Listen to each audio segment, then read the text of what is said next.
저를 한번 따라 하시겠습니까? 예수님 따라 살기 원합니다. 용서하고 사랑하며 사십시오. 여러분, 오늘 설교는 세 부분으로 나뉘어서 진행될 것입니다. 첫 번째는 율법에서 말하는 눈엔 눈, 이는 이 규정이 어떤 의미를 지녔는지를 설명하고, 두 번째는 그것을 뛰어넘는 예수님의 네 가지 교훈에 대해서 설명할 것입니다. 그리고 마지막 세 번째는 그 교훈을 우리가 어떻게 적용할 것인가 라는 것을 생각하면서 은혜를 나누려고 합니다.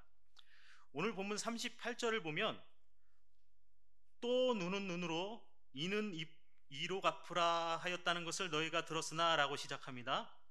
출애굽기나 신명기를 비롯해서 이것은 고대 근동에서도 적용되었던 법, 일반적으로 손해를 본 그대로 갚는다고 해서 동해보복법 혹은 동태보복법이라고 부릅니다. 언제부턴가 이 동해보복법은 현대인들의 비장함을 대변해주는 말처럼 되어버린 것 같습니다. 경쟁사회를 우리가 살고 있지 않습니까? 그렇게 치열하게 경쟁하면서 바보같이 당하고만은 살 수가 없다. 특별히 자기 권리가 굉장히 강조되는 시대에 우리가 손해보고만은 살 수가 없다. 그래서 운전할 때도 남이 끼어들면 자기도 모르게 오른쪽 엄지발가락에 힘이 들어가면서 악셀이라도 세게 밟아서 내가 화가 났다는 것을 증명하고 당한 대로 되갚아줘야겠다 하는 그런 마음들이 솟아오르는 게 사실입니다. 늘 분노에 차고 받은 대로 되갚아주겠다는 우리들의 사는 법이 눈은 눈, 이는 이라는 말에 압축되어 있습니다. 그래서 우리들은 이 말을 눈에는 눈으로 맞서자, 그딴 식으로 나온다면 나도 생각이 있다 라는 쪽으로 이해하고 또 사용하기도 합니다. 문구 자체를 성경에 눈은 눈, 이는 이라고 이렇게 번역을 했지만 우리가 즐겨 쓰는 것은 눈에는 눈, 이에는 이, 약간은 공격적으로 들리기도 합니다. 그 말은 용서와 사랑보다 당한 대로 내가 복수해 주겠다, 또는 그렇게 복수를 해도 된다는 말처럼 격하게 들리고 분노와 복수를 합법화하는 근거가 되기도 합니다. 그러나 이 율법, 이 규율을 이해하려면 공정성이라는 개념을 아는 것이 굉장히 중요합니다. 이 규율은 피해를 입은 사람은 물론이거니와 가해자도 억울하지 않도록 조율하는 기능을 합니다. 피해를 당한 사람이 억울하지 않으려면 당연히 그 사람이 받은 피해를 보상을 받아야겠죠? 그것은 그 사람의 권리예요. 그러나 이 규율은 역설적으로 그 사람의 권리를 제한하기도 합니다. 곧 가해자를 보호해주는 상황이 조금만 이제 그 가해자 피해자가 나오기 시작하면 머리가 지끈지끈 아프시죠? 이제 제가 무슨 말인지 설명을 해보겠습니다. 여러분 옆에 분 한번 눈을 콱 찔러보세요. 쉽게 하려고 하는 거니까 기회를 줄 때 찔르십시오. 아니면 코를 한번 비틀어 보든가. 가만히 있겠습니까? 아무리 거룩한 예배 시간이지만 사지를 분질러 놓을 태세로 우리들에게 달려들지도 모릅니다. 아이들이 싸워요. 싸우는데 동생이 어쩌다가 형을 한 대 쳤어요. 그럼 형이 난리가 나죠? 울그락불그락 하면서 동생을 한 대만 칠까요? 따라서 해보겠습니다. 주먹에 이렇게 손을 쥐고, 주먹을 쥐고 손을, 넌 뒤졌다. 내가 오늘 나를 잡았다. 내가 아버지를 대신해서 이 가정의 기강을 바로잡겠다. 이런 태세로 다시는 기어오르지 못하게 해주겠다. 속된 말로 묵사발을 내놓습니다. 엄마가 그러면 난리가 나죠. 너는 형이 돼서 도대체 왜 그러냐? 야단을 치고 막 호통을 칩니다. 그때 형이 하는 말이, 여러분 가정에 다 일어나는 일들이잖아요. 제가 먼저 한 대 쳤어요. 제가 먼저 한 대 쳤다는 거예요. 한 대 쳤다는 것, 그것 때문에 몇 배나 되돌려주고 싶어 하는 것이 우리들의 마음이고 분노의 특성이고 사람들의 특성입니다. 그런데 눈은 눈, 이는 이라는 이 율법 규정을 가만히 생각해 보십시오. 한 대 내가 맞았다. 그래서 정 억울하면 한 대 때리는 것까지만 허락하겠다는 거예요. 그렇죠?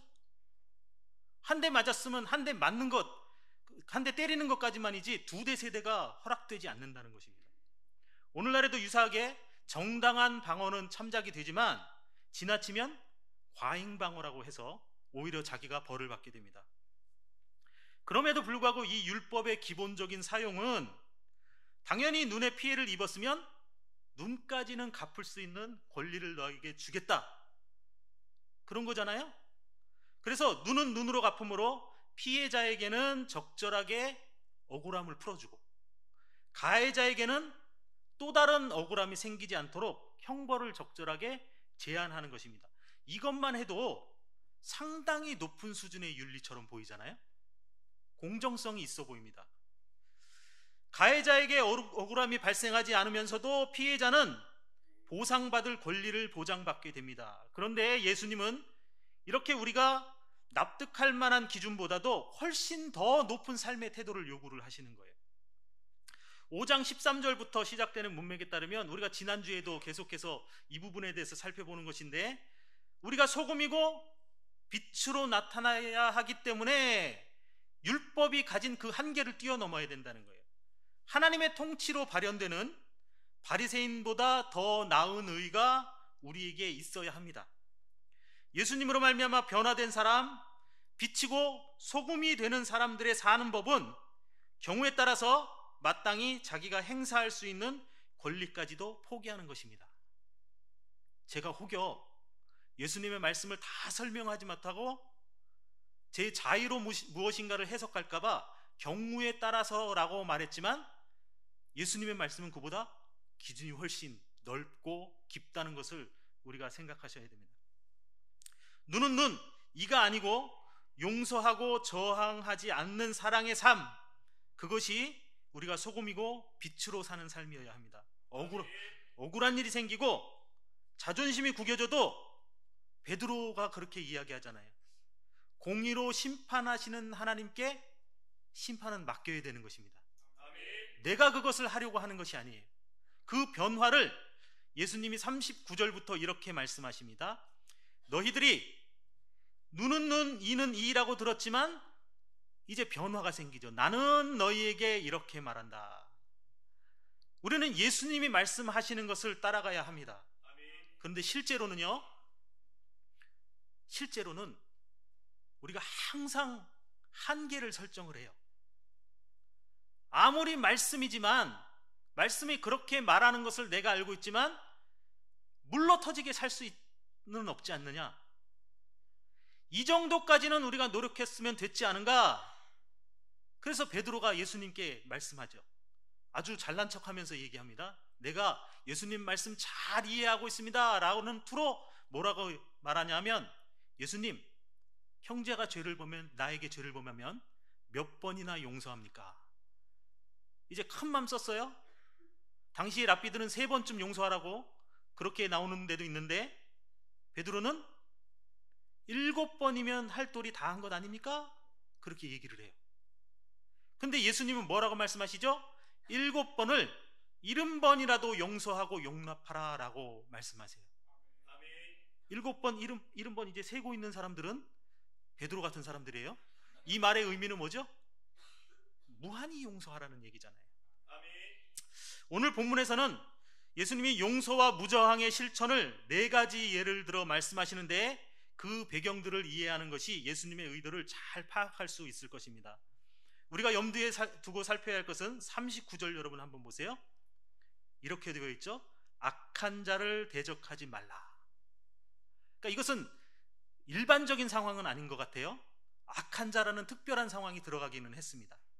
이 4가지 예 속에는 등장하는 사람들이 악한 의도가 숨어 있다는 것을 우리가 읽을 수 있어야 됩니다. 그들이 악할지라도 우리는 그들에게 되갚아 줄 생각을 하지 말라는 것이 교훈의 요지입니다. 심지어 이 교훈은 이어지는 단락에서, 뒷단락에서 원수를 사랑하라 라는 데까지 나아가게 될 것입니다. 원수, 나를 못 잡아먹어서 안달난 그 사람에게도 저항하지 말고 오히려 사랑하라 라고 말씀하시는 것이 예수님의 가르침입니다. 첫 번째 교훈은요, 오른뺨을 치거든 왼편도 돌려대라. 39절에 그렇게 이야기합니다. 이것은 일반적으로 뺨 맞는 상황을 말하는 것 같지 않습니다. 제가 이제 때리는 사람을 오른손잡이라고 가정을 해보겠습니다. 자, 이제 기회를 다시 드리겠습니다. 아까 눈 못 찌르신 분들 뺨을 한 대 쳐보십시오. 그러면 상대방이 어디에 맞았다고 얘기를 할까요? 이제 계산이 복잡하죠? 그러니까 때려보시라고요. 그리고 상대방한테 물어보세요. 어디 맞았다고 얘기합니까? 왼쪽 맞았다고 얘기하죠. 그럼 오른손으로 때리면 오른쪽이 아니라 왼편을 맞는가요? 아니잖아요.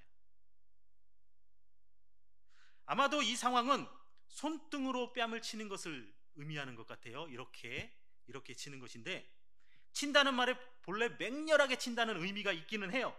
그런데 여러분 생각해 보십시오. 손바닥으로 이렇게 치는 것하고 이렇게 치는 것하고 어느 게 후련하겠어요? 손바닥으로 치는 게 후련할 거 아니에요. 그런데 왜 손등으로 때리는 상황을 예수님께서 얘기할까요? 반지를 껴가지고 더 아프게 하는 건가요? 그렇게 얘기하시는 분들이 있어요. 이것은 손으로만 치는 걸 얘기하는 게 아니에요. 이 악한 사람은 상대방에게 모욕감을 주기 위해서 그렇게 치는 거예요. 이게 우리가 조금 이해하기는 어렵지만, 과거에는 이렇게 손등으로 치는 게 수치와 굴욕감을 안겨줍니다. 그러니까 이렇게 쳐서 후련한 것보다도 내가 이렇게 쳐가지고 너에게 모욕감을 주겠다라고 이야기하는 거예요. 이런 일을 당하고 참을 사람이 없습니다. 예수님 당시에는요, 이런 수치스러운 일을 당했다는 것 하나만으로도 사법적으로 고발하거나 엄청난 벌금을 물릴 수 있었습니다. 얼굴에 침을 뱉는 것도 마찬가지였습니다.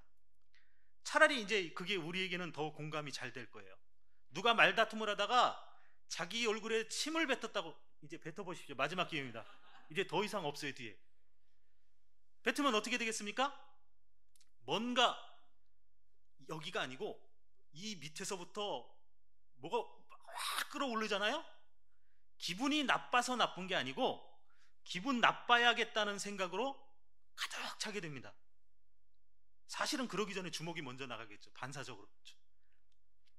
욕을 먹는 것보다도 그게 훨씬 더 치욕스럽고 분노가 끓습니다. 당시에 손등으로 뺨을 맞는다는 것이 그런 수치스러운 일이었습니다. 그런데 예수님은 그런 일을 당했을 때에 마땅히 행사할 수 있는 권리를 포기하고 복수심으로 대하지 말 것을 말씀하십니다. 왜 그럴까요? 예수님 덕분에 생명을 얻은 사람들은 그게 사람과 사람 사이의 관계를 세워나가는 길이기 때문입니다. 두 번째는 40절에 속옷을 원하거든 겉옷까지 주라고 말씀하십니다. 말이 이상하죠?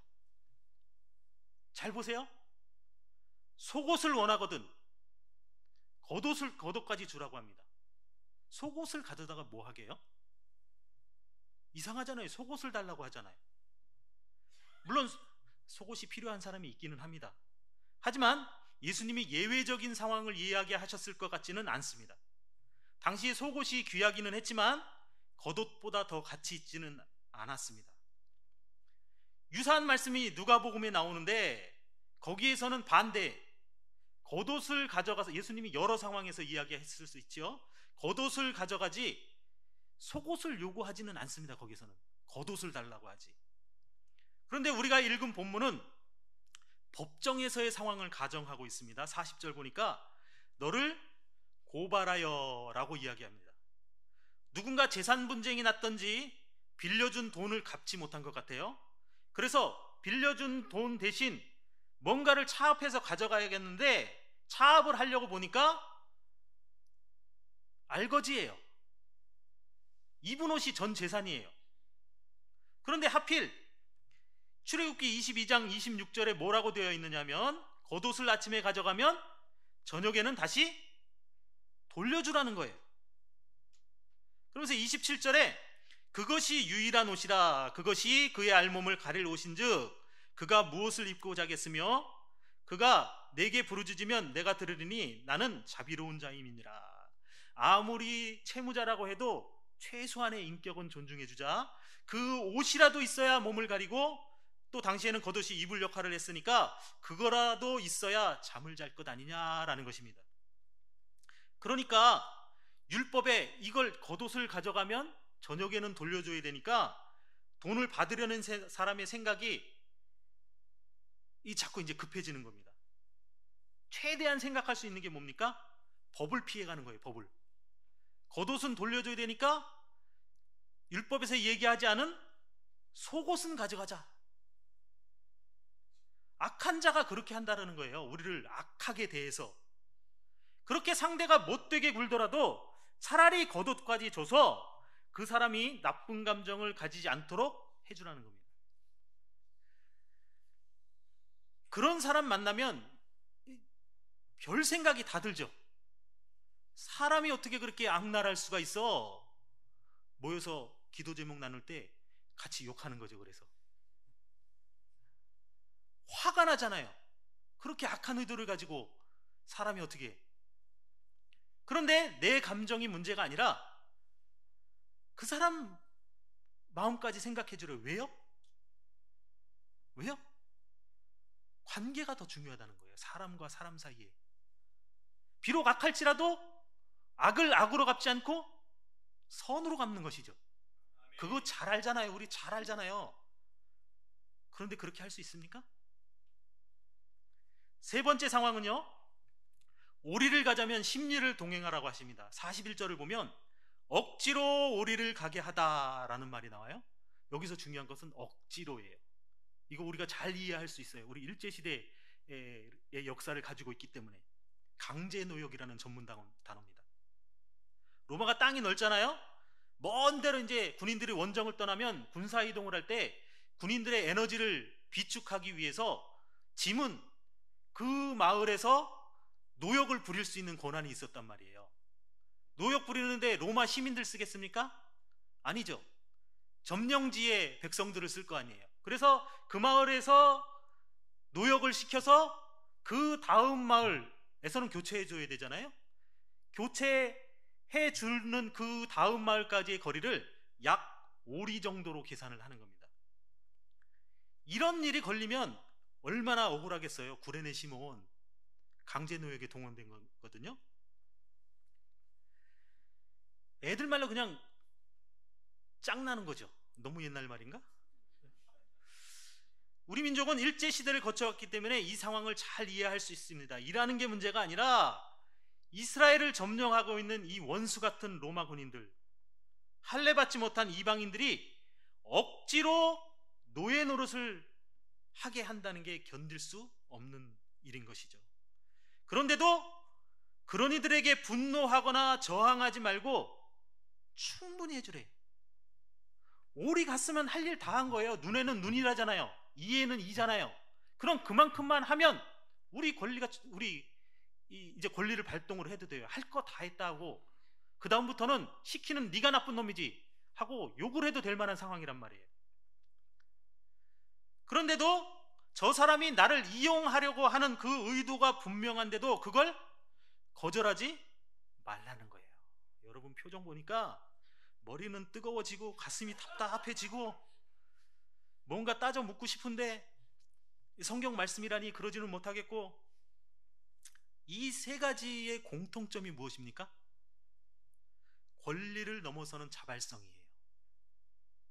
눈에는 눈, 이는 이, 내 권리란 말이에요. 네가 나를 그렇게 나쁘게 대했어도 내가 거기까지 너에게 만족시켰으면 됐지 라고 율법은 말하는데 예수님은 그걸 넘어서라고 얘기하죠. 악의적인 의도가 보이고 그 사람이 나를 해하려고 하는 악한 사람인 것이 보임에도 불구하고 상대방의 감정을 생각하라니, 이게 도대체 에휴 나오네요. 할 수 있을까요? 상대가 열이 받아서 한 대 맞아주는 것까지는 참을 수 있습니다. 어쩌다가 얼굴에 침 뱉는 것까지는 봐줄 수 있겠지요? 그러나 계속 맞을 필요가 있을까요?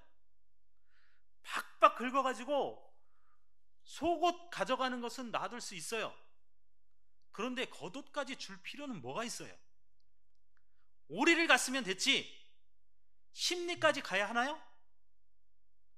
예수님은 하자는 대로 하라고, 그리고 내가 하라고 하는 대로 너희도 해야 된다라고 말씀하세요. 네 번째, 내게 구하는 자에게 주며 내게 꾸고자 하는 자에게 거절하지 말라. 간단하지만 간단하지 않습니다. 의도적으로 갚지 않으려고 생각하는 사람에게도 주라는 거예요. 말씀드린 바와 같이 39절은 전체를 지배하는 문구입니다. 모든 상황들이 악한 자의 의도에 따른 것이에요. 누가복음에 보니까 유사한 말씀이 등장하는데, 거기는 갚을 능력이 없는 사람, 거지 깽깽이 같은 사람이 거기에 나와요. 갚을 능력이 없는데 먹고는 살아야 되겠으니까 누가복음은 가난한 자에 관심이 많거든요. 갚을 능력도 없는 사람이 와서 구워달라고 해요. 그러면 다시 받을 생각하지 말라고 주라고 하십니다. 6장 30절 보니까 누가복음, 내게 구하는 자에게 주며 내 것을 가져가는 자에게 다시 달라 하지 말며. 왜 그럴까요? 6장 34절, 너희가 받기를 바라고 사람들에게 구워주면 칭찬받을 것이 무엇이냐? 죄인들도 그만큼 받고자 하여 죄인에게 구워주느니라. 이 상황을 피하려면 어떻게 해야 됩니까? 여러분 재산 상태를 들키지 마십시오.